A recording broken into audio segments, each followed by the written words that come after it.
Hola, muy buenas tardes.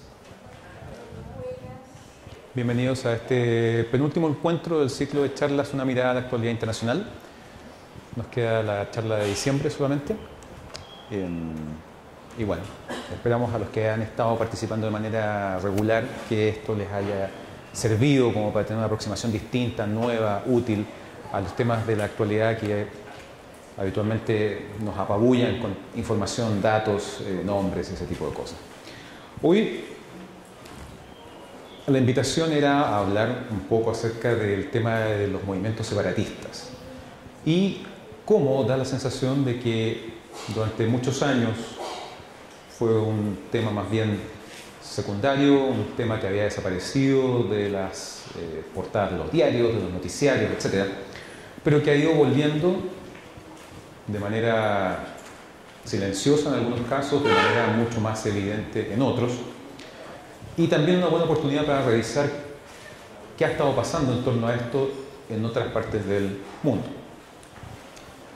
Cuando uno piensa en el mundo, y este mapa creo que lo grafica de manera bastante precisa, uno tiende a pensar que los países y sus fronteras son permanentes, son muy estables, son de algún modo algo que no cambia de manera regular o de manera frecuente. Sin embargo, lo cierto es que cuando uno mira esto no se da cuenta de la enorme cantidad de temas, motivaciones que pueden estar gestándose dentro de estos países y que pueden llegar a expresarse de alguna forma a través de un sentimiento o un movimiento separatista. Si uno recurre al diccionario de la lengua española, de la RAE, define separatismo de esta manera: tendencia política que propugna la separación de un territorio respecto del Estado al que pertenece, para alcanzar su independencia o integrarse en otro país. Por extensión, se usa referido a entidades de rango menor que el concepto de Estado-nación, es decir, provincias, estados dentro de un Estado federal, ese tipo de expresiones. Y algo de eso, y frente a eso, lo que podríamos decir en primera instancia es que los movimientos separatistas o el separatismo puede tener diferentes motivaciones. Pueden ser motivaciones de corte político, pueden ser motivaciones de corte económico, pueden ser temas vinculados a la religión, a los grupos étnicos, incluso reivindicaciones territoriales, históricas, deudas pendientes, cuentas pendientes con el pasado histórico de ciertos territorios. Es decir, el separatismo es diferente dependiendo del contexto en el cual se puede manifestar. En términos recientes, lo que hemos visto ha sido el tema vinculado a Cataluña en España. Un movimiento que surgió de manera bastante sistemática, anclado en las autoridades todavía en el poder hace algunas semanas, y que básicamente planteaba la necesidad y lo imprescindible para ellos de un referéndum en torno al estatus de Cataluña. España es un país en donde las autonomías, las provincias, tienen un estatuto que determina su grado de autonomía, independencia, en términos políticos, económicos, y su vinculación con el Estado nacional. Aquí vemos Cataluña ubicada en el noreste de España, compuesta por estas subdivisiones: Tarragona, Girona, Lleida, etc. Carles Puigdemont, presidente de la Generalitat, en ese entonces fue el principal impulsor de esta idea, la idea de llevar a cabo un referéndum destinado a que la población catalana pudiera manifestarse a través del voto en términos de determinar si deseaba seguir formando parte de la España como se le conocía hasta ahora, o por el contrario buscaba algún tipo de destino separado de España. Con mucho cuidado de hablar de independencia en un primer momento, Carles Puigdemont fue avanzando en este proceso a instancias de lo que le permitía los estatutos de autonomía de Cataluña. La idea de una independencia de Cataluña en función de España no es un tema nuevo, es un tema que ha estado de algún modo dando vueltas en el tiempo a lo largo de los últimos siglos. Obviamente ha pasado por momentos de mayor vigencia que otros. ¿Cuál era el principal argumento para plantear esta idea?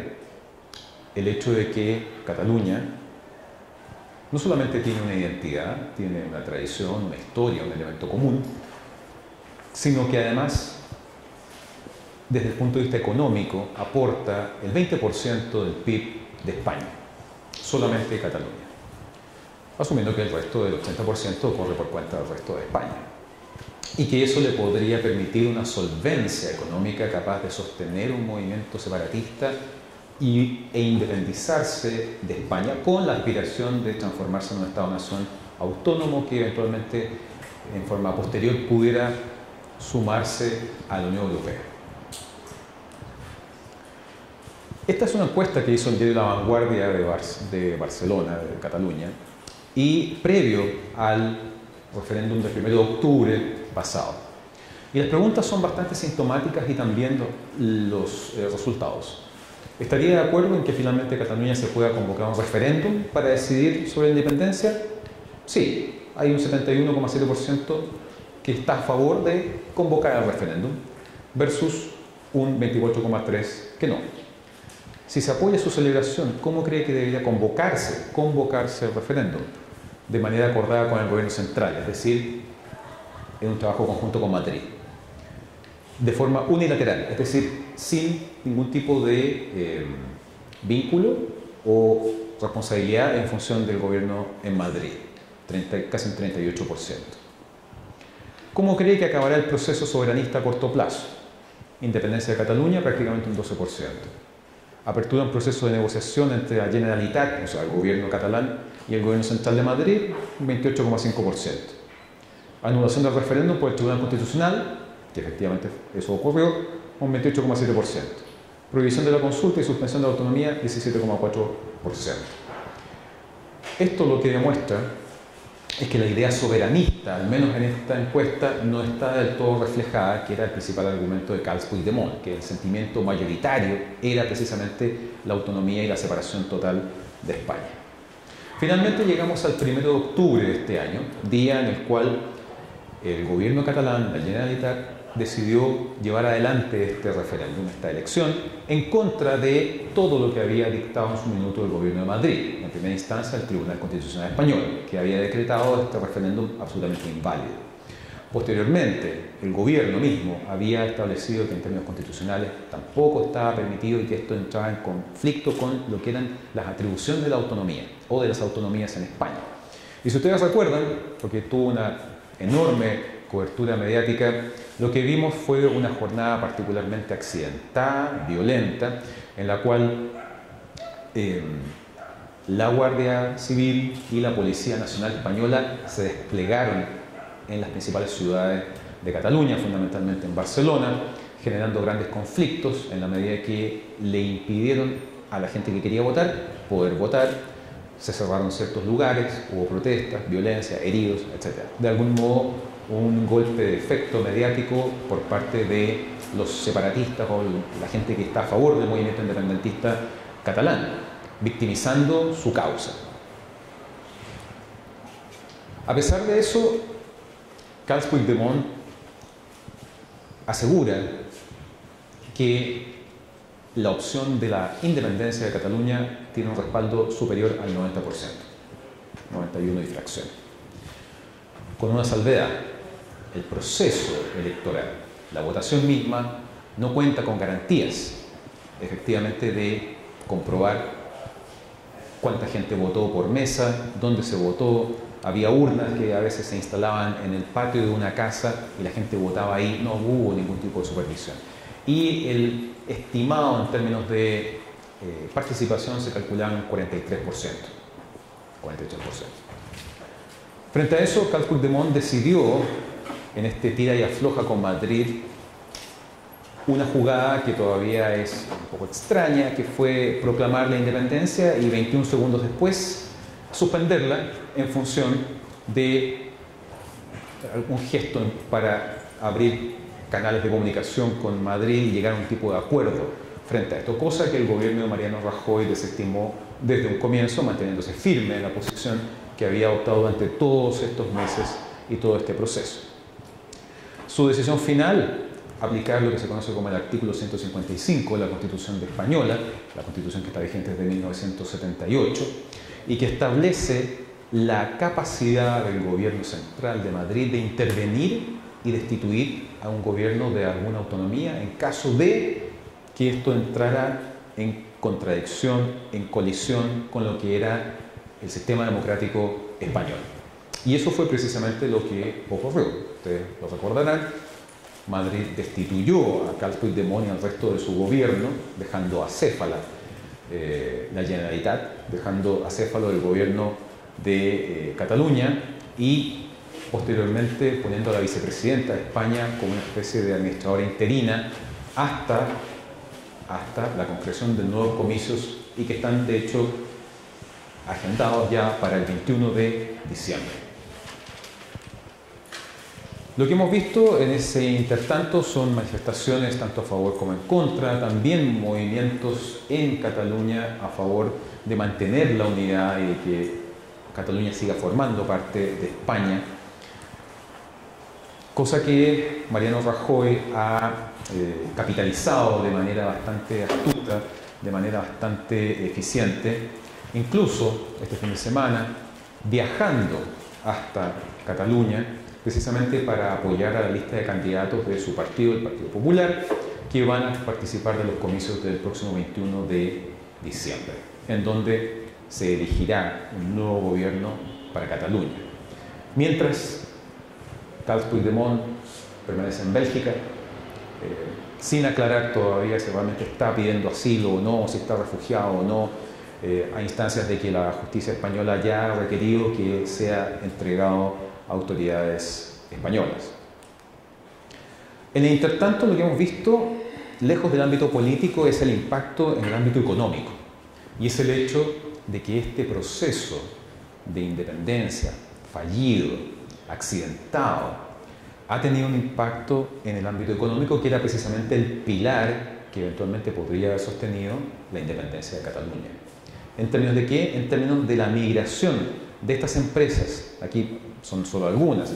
El grupo editorial Planeta, por ejemplo, que es de Cataluña, había ya trasladado sus oficinas a Madrid, lo cual ha generado una migración de capital y de capacidad para poder mantener los niveles de la economía catalana previos a este proceso.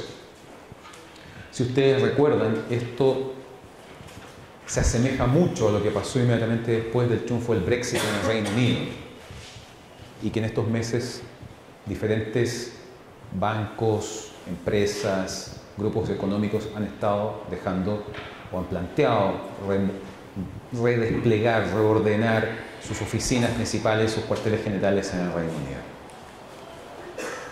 Entonces, para el 21 de, como dicen los medios españoles, el 21 de diciembre está previsto el resultado de esta convocatoria, de la cual tendría que salir finalmente un nuevo gobierno catalán. La pregunta es si en esta instancia, en esta elección supervigilada por todos los mecanismos electorales que existen en España, con pleno acceso a las urnas, con medios de comunicación cubriéndolo en forma exhaustiva, ¿cuál va a ser la manifestación final de los catalanes? Algunos planteaban que después de los fallidos comicios del 1 de octubre, catalanes que tal vez no respaldaban la autonomía sí habrían estado dispuestos a votar por la separación total producto de la violencia y las trabas que había impuesto Madrid a ese proceso.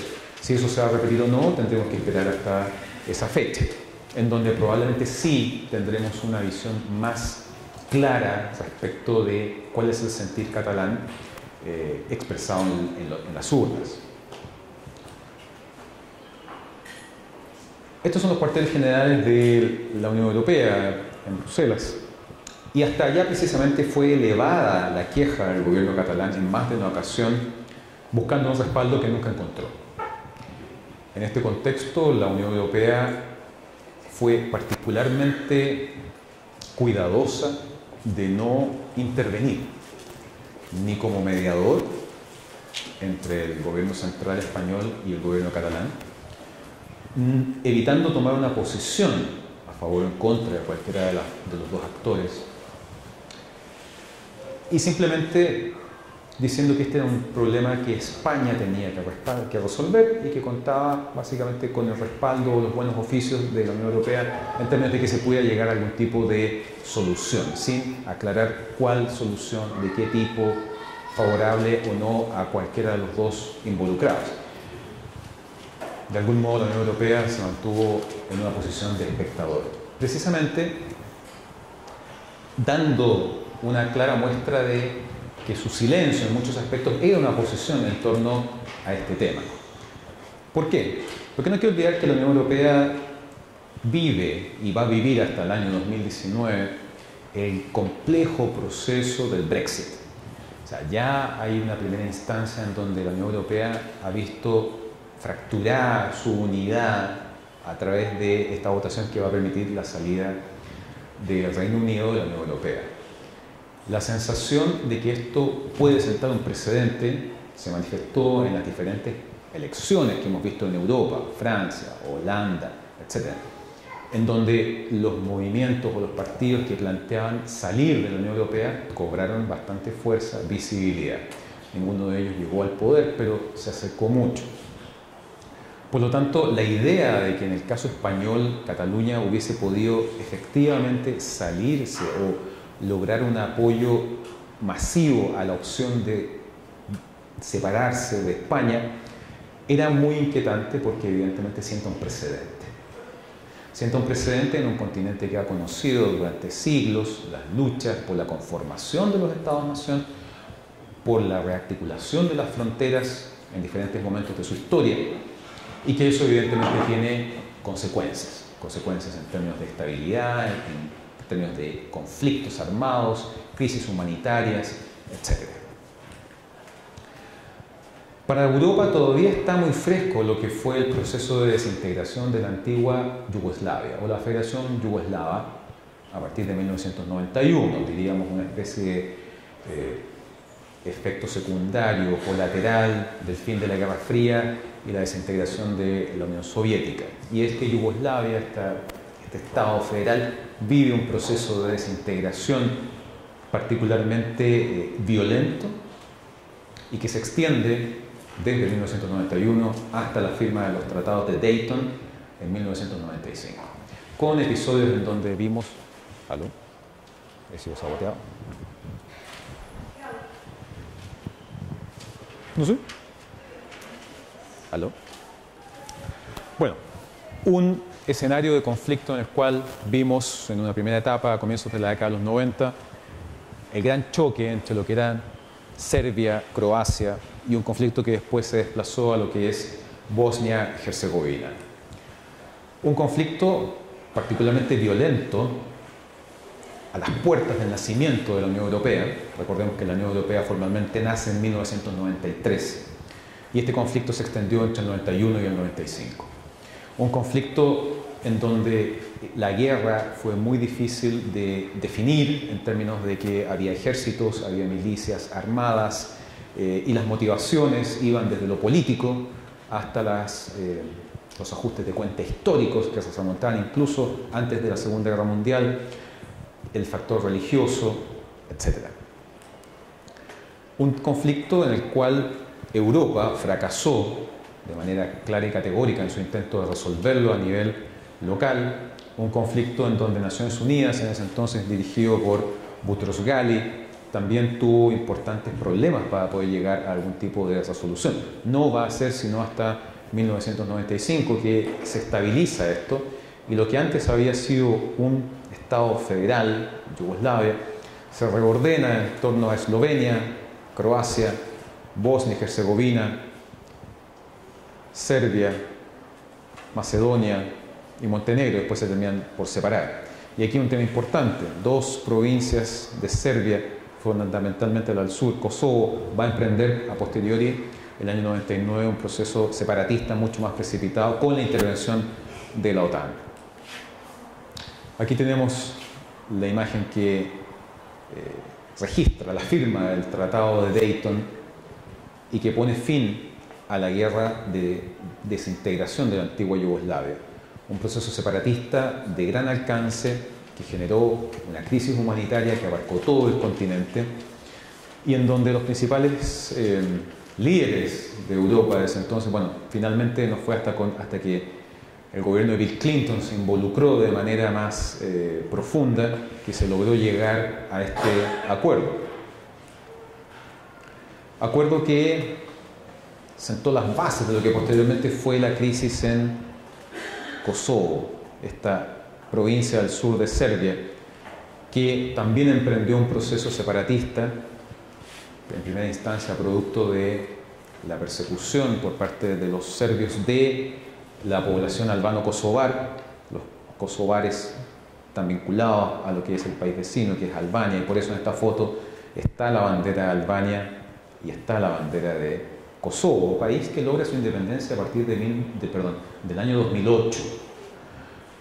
Independencia polémica en la medida que hay países europeos, Estados Unidos, algunos países latinoamericanos que reconocen su existencia como Estado-nación independiente.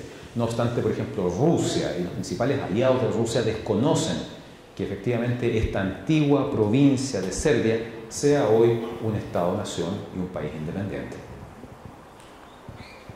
Sin embargo, Europa, y sobre todo esta zona, la zona del Cáucaso, está también marcada por movimientos separatistas que incluso han contado con el apoyo de Moscú, como es el caso de Abjasia y Osetia del Sur, territorios que pertenecían a Georgia y que lograron su separación de Georgia precisamente gracias al apoyo de Rusia.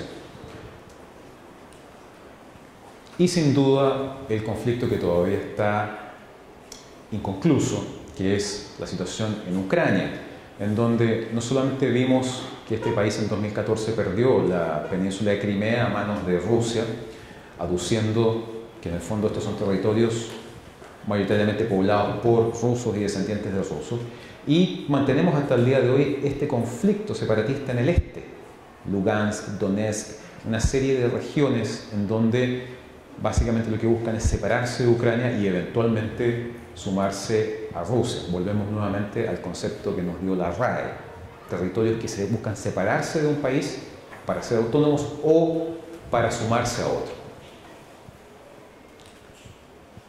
Si uno piensa en términos europeos, existen entonces chispazos, movimientos, tendencias, grupos organizados que propugnan la separación, la autonomía de ciertos territorios.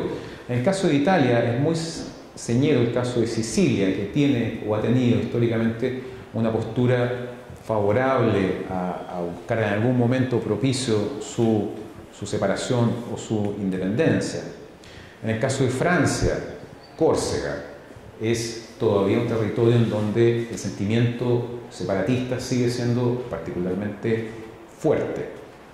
No en vano de aquí viene Napoleón.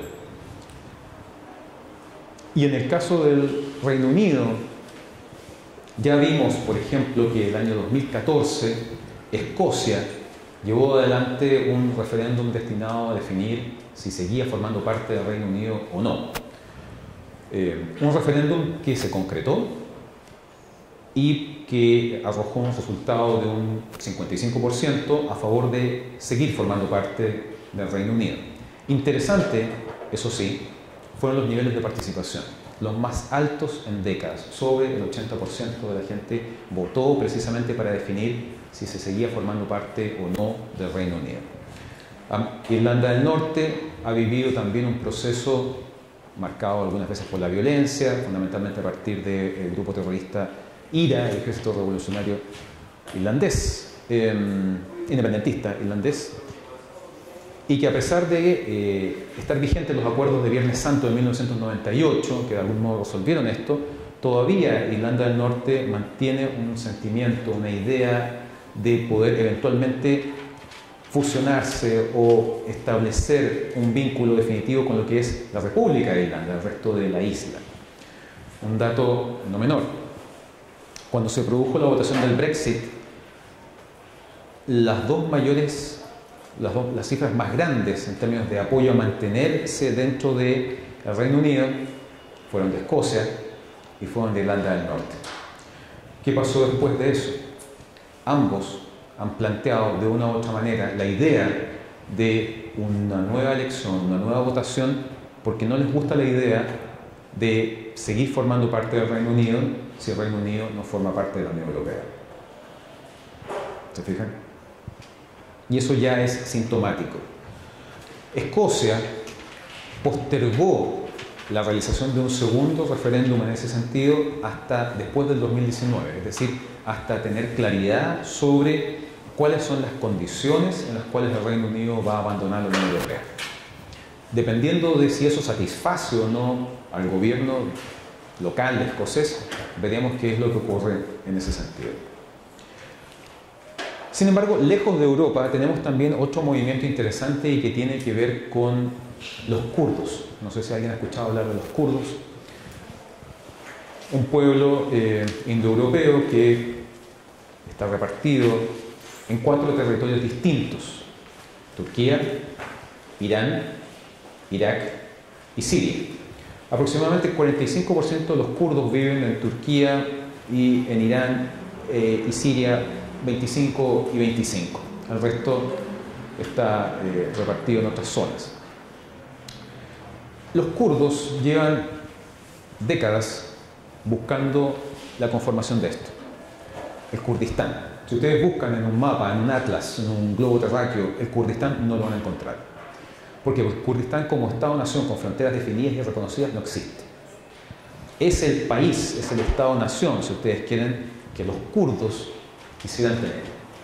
Pero que en la medida que está repartido entre 4 países que ya existen, hasta el minuto ninguno de estos 4 países está interesado en ceder total o parcialmente esos territorios para que este pueblo tenga un país, un Estado, y deje de ser una nación sin Estado.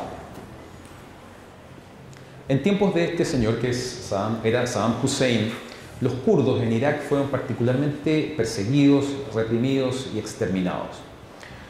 ¿Eso qué significó? Que cuando el gobierno de Saddam Hussein desapareció, fue derrocado, recordemos la invasión estadounidense del año 2003, se abrió un espacio para que eventualmente los kurdos pudieran tener grados de autonomía que no habían conocido hasta ese entonces. Fundamentalmente, ¿dónde? En el norte del país. Vemos acá un mapa dividido en torno a 3 variables: población árabe chiita, árabe sunita, kurdos y otros.